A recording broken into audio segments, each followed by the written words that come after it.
On this episode of the Wild Table, we hunt down some wild puffball mushrooms at a local reserve. And back in the kitchen, we cook up some delicious puffball schnitzel served over sweet potato rosti. A Wild Table feast not to be missed.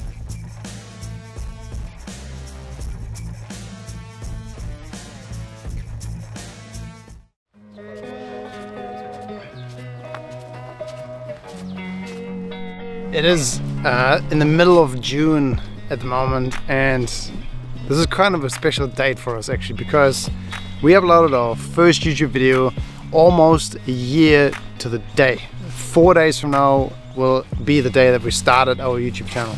And the first video, if you ever feel like jumping all the way back in time and having a look, was a little video clip that we did on mushrooms. Of course, this is the same time of year again. And so today we're out foraging for mushrooms because we've spotted quite a few different varieties out on our walks recently. And today we're going to do an episode on wild foraged mushrooms. Ever since I started foraging for mushrooms, what I've been doing is taking note where in different locations close to me mushrooms grow, certain kinds of mushrooms.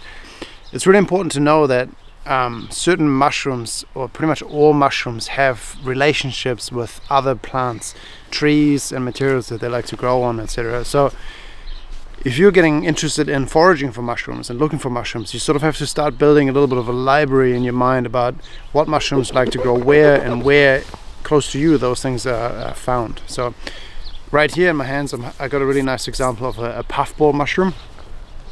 Now puffball mushrooms are typically known to be these sort of big white things that people find in fields. The thing is, it doesn't really matter what color they're on top. So you actually, these ones here you can see have a sort of almost like a speckled top. But what's super crucial about foraging puffballs is that you find some that are like a pure, really creamy white on the inside. Now what's really interesting to notice to me, I haven't actually foraged this particular patch here for mushrooms before, but these puffballs are all through here, and the trees that are here behind me are a casuarina, also known as a she oak colloquially. So obviously these puffball mushrooms here have a specific relationship with these trees, because you only find them growing where these trees have their roots.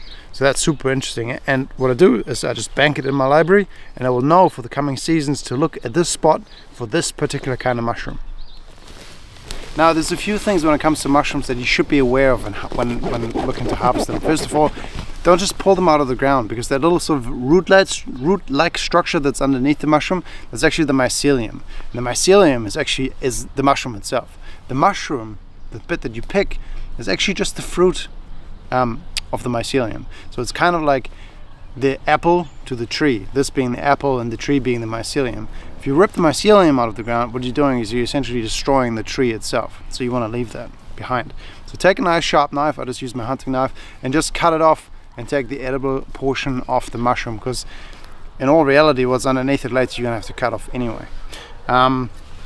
And then the other thing is, when you're taking the mushrooms home, don't stick them into a plastic bag, or even your backpack isn't particularly great.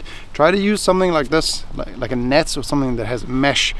Traditionally in Europe people use baskets, and the reason for that being, it doesn't really apply to these puffballs so much because they aren't sporing yet, but most types of mushrooms, by the time you're picking them, they're already releasing spores, which is what they're used to replicate with.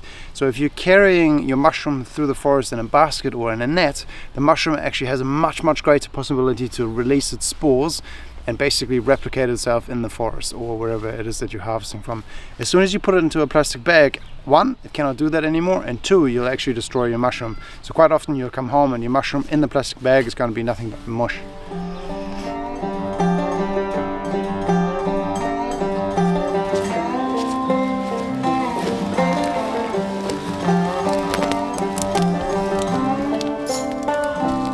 Alright, welcome back to the kitchen.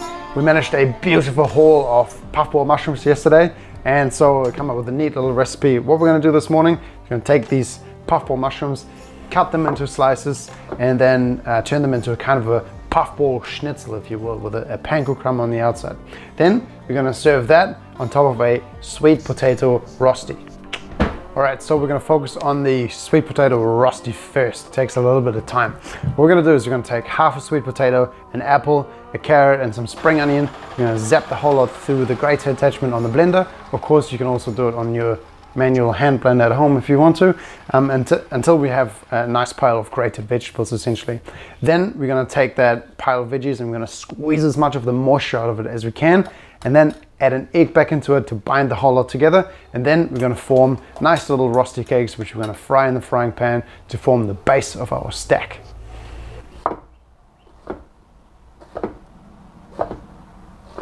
We're going to take the puffball mushrooms and cut them into slices, dip them in the flour, then in the egg, and then in the panko crumb, and they are also good to go into the pan.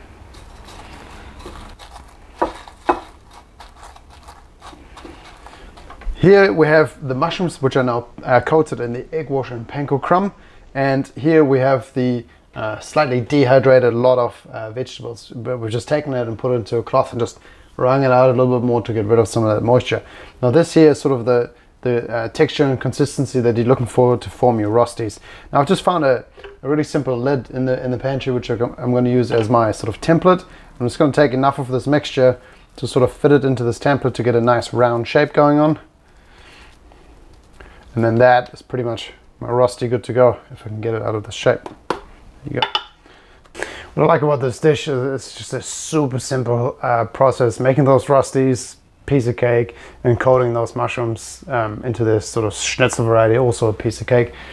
Now we're going to take 2 frying pans. I'm going to heat up some olive oil and I'm going to fry all this up. But I'm going to start with the rostis because they're going to take a little bit longer, and then add the mushroom schnitzels to the other pan, and then hopefully they sort of cook at the same time. Those mushroom schnitzels aren't going to take a lot and it'll be quite easy to burn, so you got to make sure you keep an eye on them.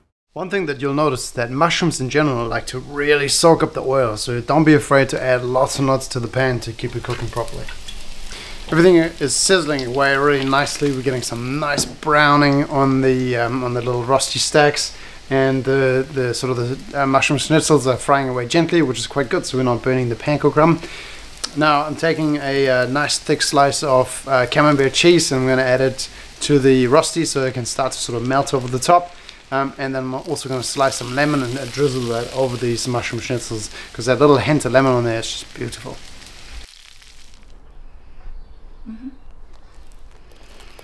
Right, these are the finished mushroom schnitzels.